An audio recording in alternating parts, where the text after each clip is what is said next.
want to note the support from all of you, parents, family members in the audience, for fostering a love of music for your students and allowing them to grow and participate in festivals like this. They're really important experiences for them, and you're allowing it to happen. We appreciate that here at PMEA. Lastly, none of this is possible without the work of the PMEA directors at your schools who help teach lessons, teach ensembles, give extra time before, after school, whatever it may be. So let's give a round of applause to our teachers.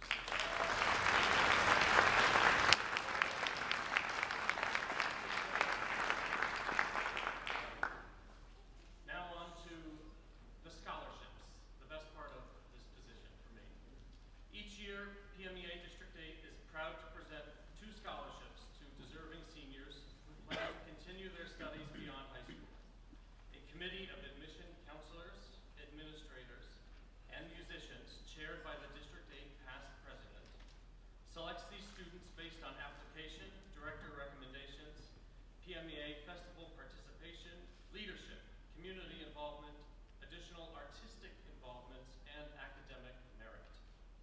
This year, all 8 of our District 8 scholarships for all of our festivals have been generously sponsored by Conductor Capital Group in Williamsport, Pennsylvania. Please join me in thanking them for their generosity.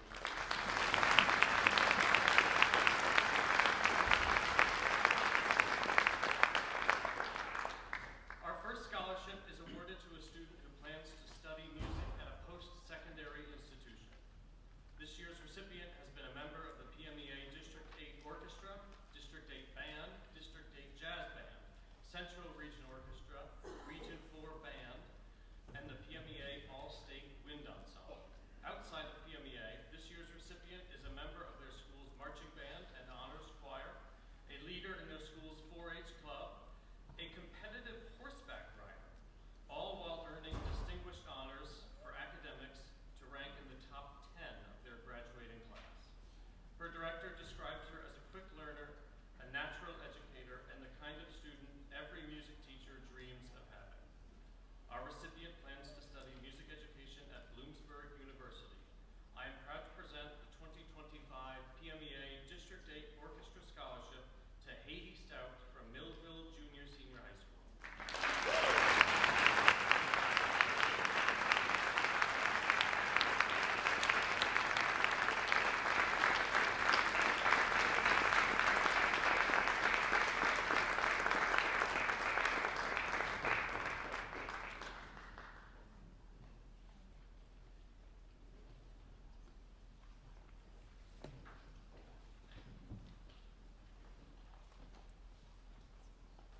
Our second scholarship is awarded to a senior who plans to attend college in the fall and continue their participation in music or musical ensembles while pursuing a different course of study. Tonight's recipient has been a member of the PMEA District 8 Orchestra and PMEA Central Region Orchestra. Outside of festival participation, they are a concert master of their school's orchestra, perform with the Twin Tiers Community Orchestra, and teach lessons at Samfe's Academy of Music and Arts. Outside of music, our recipient is an AP scholar, the Bradford Sullivan County Outstanding Young Woman Runner-Up, had an internship with Lockheed Martin Software Engineering, it's pretty cool, and participates in their school's Science Olympiad and Yearbook. After graduation, our recipient plans to study information science at Cornell University. I am proud to present a 2025 PMEA District 8 scholarship to Catherine Tang from Athens area.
little bit of background of how I met our guest conductor.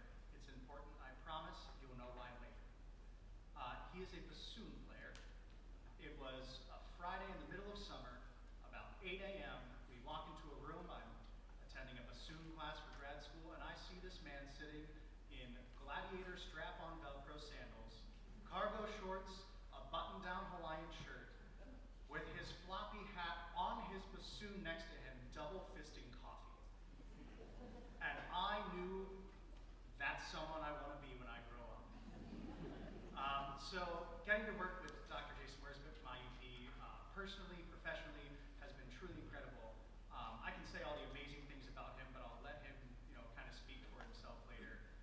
He is one of the most genuinely amazing human beings I've ever gotten to work with. He's incredibly knowledgeable and skilled as a musician. He is wonderful in front of a group of people.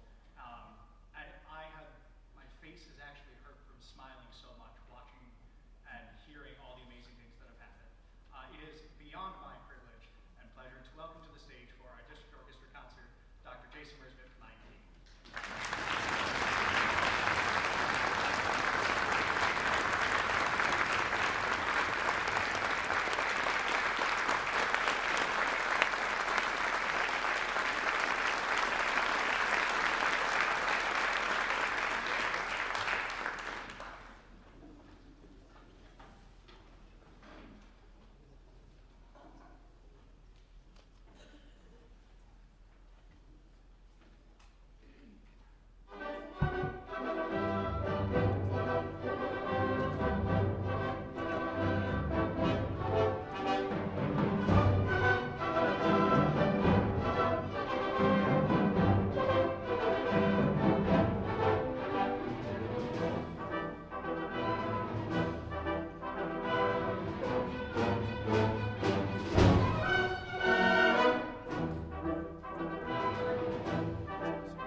these last 2 days.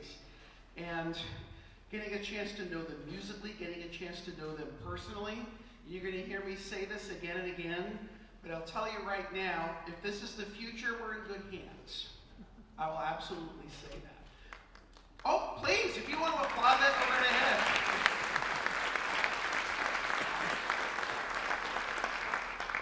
So the first piece that we did was by Edward Elgar. Now you probably looked at your program and you saw Pomp and Circumstance, and you were probably thinking, am I at a concert or am I at a graduation?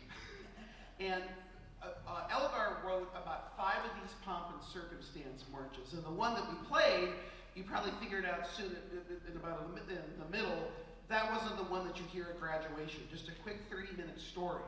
I asked the group if they ever heard of how this actually happened. Why do we play Elgar at commencements across the country? Well, Elgar came over to the United States in 1906, 1907. He was being awarded an honorary doctorate from Yale University. And so, as part of the concert, the Yale Philharmonia was there, they gave a concert, and the last piece that they played as everyone was leaving was Pomp and Circumstance, that particular tune. Well, there happened to be some people from Princeton and some other universities that were in that area. They adopted the practice, and that's how Pomp and Circumstance came to be kind of in the collective graduation music that you hear. So that's kind of where that came from. The next piece that we're going to do, also from England, is by Ralph Vaughan Williams. And Ralph Vaughan Williams was probably one of England's greatest composers, I would say, along with Elgar. And one of the things that he and a lot of his contemporaries did, they were folk song collectors. They were very interested in preserving the folk song traditions of England.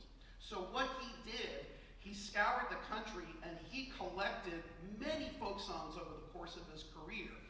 This piece uses no fewer than 8 folk tunes that he compiled over a series of years. This piece originally appeared as a band piece. It was written in 1923, and then his friend and another very fine British composer by the name of Gordon Jacob decided that he wanted to make an orchestral version of this. And the orchestral version of this is simply divine. You hear lots of interesting colors that Vaughan Williams didn't have to work with when he was writing this for the concert band.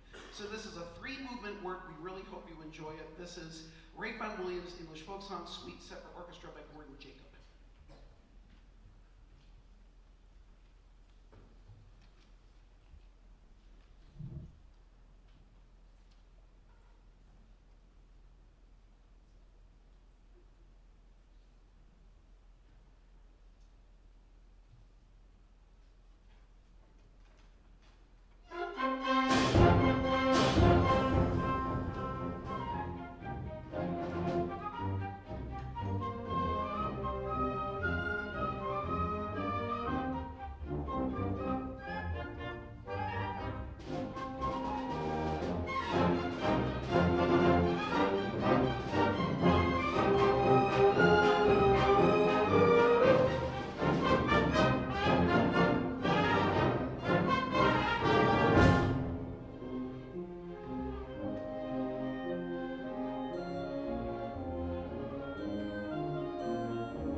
So anytime that I have the honor, and it is an honor, when people talk about an honor ensemble, people often forget it's an honor for the conductor. It's an honor to be here and work with these kids. When I do have the honor of working with an orchestra, I love to do a string orchestra piece. There's nothing like that sound. There's absolutely nothing like that sound on earth. And in looking at some music, I was trying to find something maybe a little bit newer, and I was in my search, I did become successful.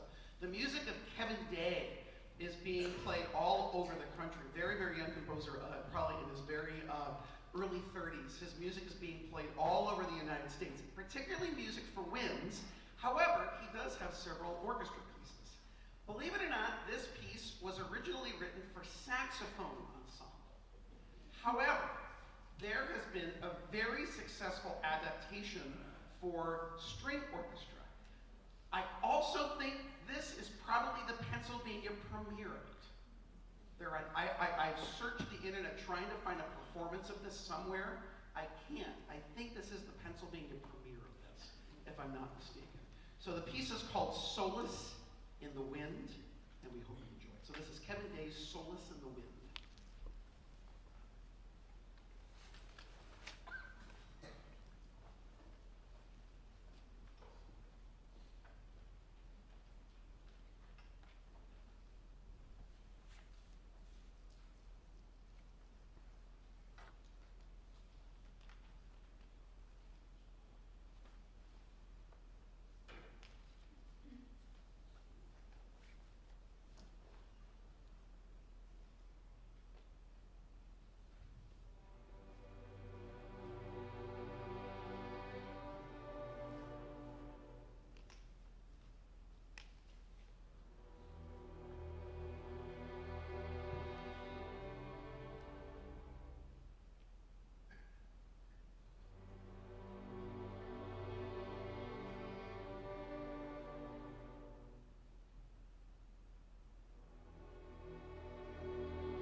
the sherbet to cleanse the palate. Here's the beef. Here's the beef, the music of Borodin. And Borodin was kind of a part-time composer. His real day gig was as a chemist. But he wrote some glorious music, some which was performed during his lifetime, some which was not. In the case of what you're about to hear, the Polivetzian dances, this was a piece, unfortunately, he did not get a chance to hear. This is taken from the big opera that took almost his entire lifetime. He devoted his entire lifetime to writing it. Called the title of the opera. It's taken after a 14th century Russian myth. It's called Prince Igor. Of course, those of you that are fans of Young Frankenstein probably would see that as Prince Igor. Some of you got that. Good. I was debating whether to tell that joke or not, but some of you got it. Very good.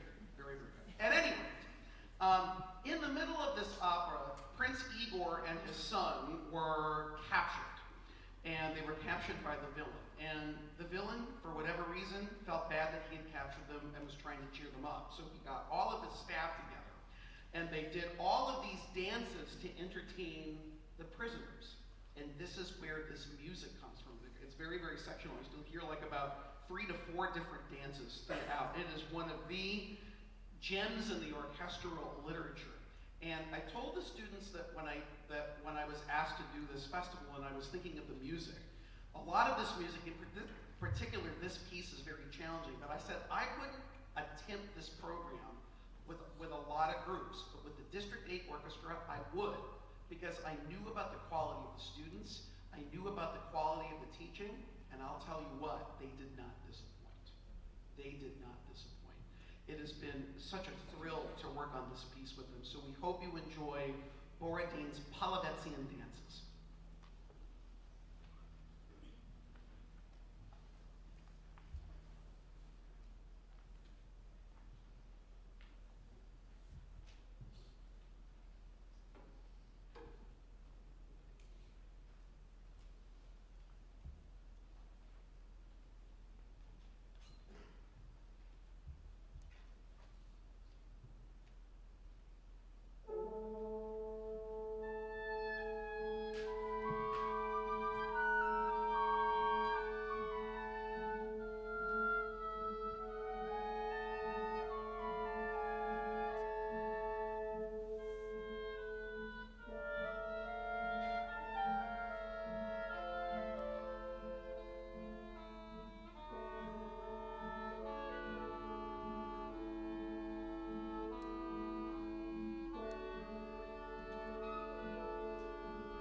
And I want to extend the evening because I'm kind of sad to see it end because it's just been such a wonderful experience being with these people. This event does not happen on its own. It simply does not. And I want to extend my appreciation to my dear friend and colleague, Chris Morgan, for all of the work that he has done for this festival. Chris is a very special person. I'll just tell this very brief story. I was supposed to come out and do a county band here last year, and I had a very sudden, grave family emergency, and at the last minute, like at the 11th hour, I had to pull out. And Chris, the care that Chris took with doing everything and taking care of everything, I mean, it was amazing. And this is someone that I kind of knew but didn't know well. And what he did for me personally about a year ago, I will never forget. I kind of told him, you're kind of my family now. He's just a peach of a person. Montoursville is so lucky to have him here. And teachers do these festivals and they take the time, number one, because someone did it for them when they were in school, but number two, they understand how important it is for these kids. So I think Chris is in the back. Chris, can you raise up the house lights so we can thank you? Can you stand up? He's somewhere in the back of it. Can you put the house lights up so we can see him? Maybe. Yeah, there he is.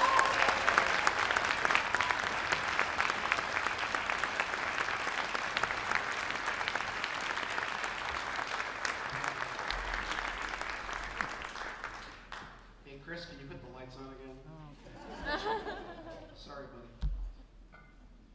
So, I would absolutely love to take credit for all of the work and how terrific these folks sing, but that is not my place. The place of that is for the teachers of these young ladies and gentlemen. Unless you're living under a rock, over the last several years that I've been in the profession, this is my 28th year of teaching, the teaching profession at times has been under attack for a wide variety of circumstances. And I've never been quite sure why that is. It's my fundamental belief that anyone that has been a success at anything, and I don't care whether that's in whatever profession, as a spouse, as a partner, as a parent even, there is a teacher, maybe not necessarily a school teacher, but there was a teacher that played an important part in their lives. That's the power of teachers. And the teachers of these young ladies and gentlemen are phenomenal people. It's been wonderful to get to know them. And I often say, if you want to know what a music teacher is, what you need to do is take a blender. Well, you take the blades out. But you take a blender and you combine musician, human being, pedagogue, psychologist, counselor, shoulder to cry on, instrument repair, hoagie salesman. I mean, whatever you want to put, and you take all of it, and you kind of whip it around, that's a music teacher. Oh, and they change lives for the better too. Forgot to add that. And so what I would like to ask, would all of the music teachers of these young people, would you all stand so we can recognize your hard work? Would you all stand up?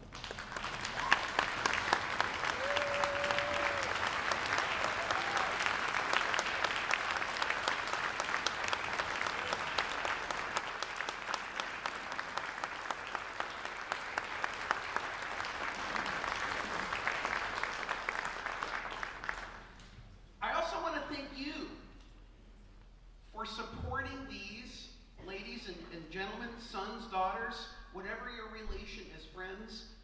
Thank you for supporting music education, because I know it's a commitment of time, it's a commitment of finances. I get all that, but here's the thing I can tell you about music. If you invest in music, it may be the only guaranteed return on a dividend that you'll have. It is the only guaranteed dividend I think that you can have. What is that dividend? They learn how to be, they get an education in how to be a human being. They get an education in humanity. And this is not a political statement, but ladies and gentlemen, in this country, we need every dose of humanity that we can get right now.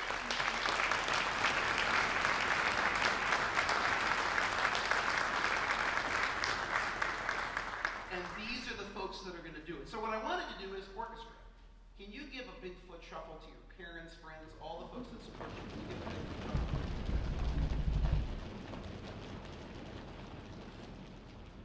Awesome.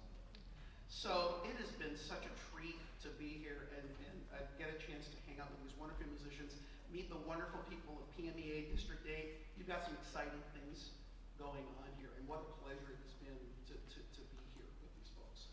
So we have a little dessert for you. It happens to be French dessert, by the way, which is nice.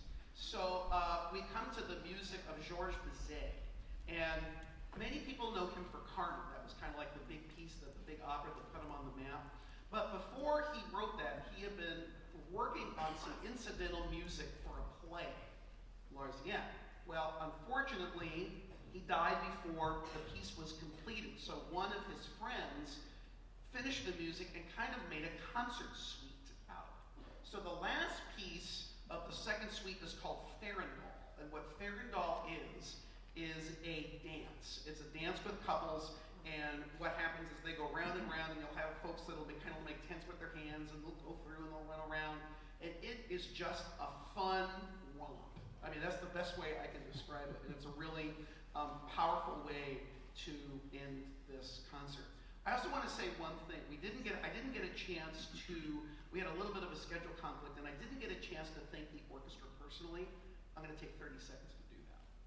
Orchestra, thank you so much for a wonderful 2 days. And as I said to all of the people out in the audience, you are the folks that are going to change the world. You're going to change the world because of what you're doing in music, because music is going to teach you what it is, not only to be a human, but to celebrate and recognize the humanity in others. It has been a wonderful 2 days. I thank you for everything.